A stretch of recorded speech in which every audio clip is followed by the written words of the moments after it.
ሰላም የተማሪ ፖድካስት የዩቲዩብ ቻናላችን ተከታታዮች በሙሉ እንደምን አላችሁ? በዛሬው ቆይታችን በ2018 በሚሰጡ ክልል አቀፍና ሀገር አቀፍ ፈተናዎች ጋር እንዲሁም ደግሞ ግንቦት 24 ከሚደረገው ምርጫ ጋር በተያያዘ ያሉንን መረጃዎች እናካፍላችኋለን። እስከ ቪዲዮ መጨረሻ አብራችሁ ቆዩ። ቀደም ሲል እንግዲህ በከፍተኛ ትምህርት ተቋማት በሚማሩ ተማሪዎች ይህን ምርጫ ለማድረግ ወደ ቤተሰቦቻቸው ተመልሰው ትምህርታቸውንም ጨርሰው ሄደው እንዲመርጡ የተወሰነ የነበረ ቢሆንም ነገር ግን አሁን ላይ ትምህርታቸው ላይ በሚያሳድረው አሉታዊ ተጽዕኖ በመነሳት ትምህርት ሚኒስቴር ይህን ሐሳብ በመለወጥ ተማሪዎች ለምርጫዎች ብቻ ትንሽ ቀናት ሄደው ቤተሰቦቻቸው ጋር ምርጫውን እንዲያደርጉና ከዛም ተመልሰው ትምህርታቸውን እንዲቀጥሉ ለከፍተኛ የትምህርት ተቋማት በላኩት ደብዳቤ ላይ አሳውቀዋል።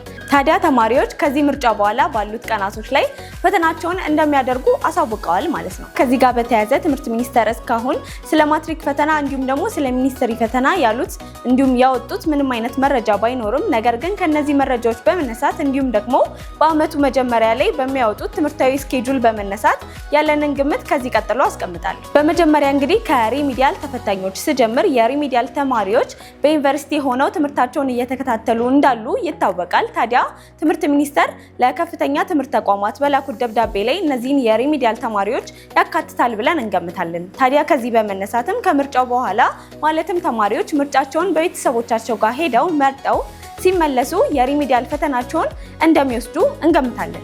ይህ ማለት ከግንቦት 24 በኋላ ባሉት ቀናቶች የግንቦት መጨረሻ ቀናት አሊያም ደግሞ ሰኔዎቹ መጀመሪያ ቀናት ላይ የሪሚዲያል ፈተና ይደረጋል ማለት ነው። ወደ ኢንትራንስ ፈተና ደግሞ ስናልፍ ከኢንትራንስ ጋር በተያያዘ እስካሁን የተባለ ምንም አይነት መረጃ የለም። ነገር ግን እንዲሁ ከምርጫው በኋላ ይደረጋል ብለን እንገምታለን። ይህ የሚሆነበት ምክንያት እንግዲህ ትምህርት ሚኒስቴር ትምህርቱ ላይ ምንም አይነት ምርጫው የሚያሳድረው ተጽዕኖ የለም ብለው ስለተናገሩም ነው። ከዛም ደግሞ በተጨማሪ በአመቱ መጀመሪያ ላይ ያወጡት ስኬጁል ላይ ሰኔ 22 የማትሪክ ፈተና ይሰጣል ተብሎ ተነግሮ ነበር። ታዲያ ከዚህም በመነሳት ከሰኔ 15 እስከ ሰኔ 22 ባሉት ቀናቶች የማትሪክ ፈተና ይሰጣል ብለን እንገምታለን ማለት ነው።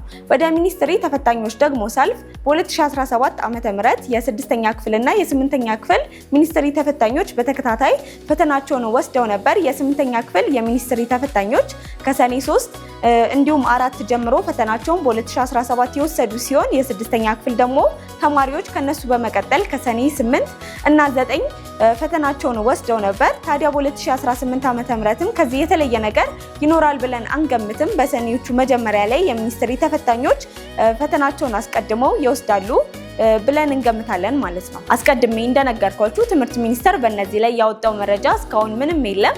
ነገር ግን እስካሁን በወጡት መረጃዎች በመነሳት ነው እነዚህን ግምቶች ያስቀመጥነው። ዝም ብለንም መላምት አይደለም ማለት ነው። ታዲያ ይህ ቪዲዮ ከጠቀማችሁ ይህን ቪዲዮ ላይክ ማድረግ በፍጹም እንዳረሱ፣ እንዲሁም ደግሞ የተማሪ ፖድካስትን የዩቲዩብ ቻናላችን ሰብስክራይብ በማድረግ የተለያዩ ትምህርታዊ ዜናዎችን አዳዲስና ትኩስ መረጃዎችንም ማግኘት ትችላላችሁ። ለበለጠ መረጃ ደግሞ የኢንትራንስ ትሪክን ከ100,000 በላይ ሰብስክራይበር ያለውን የቴሌግራም ቻናላችንን መቀላቀል በፍጹም እንዳረሱ።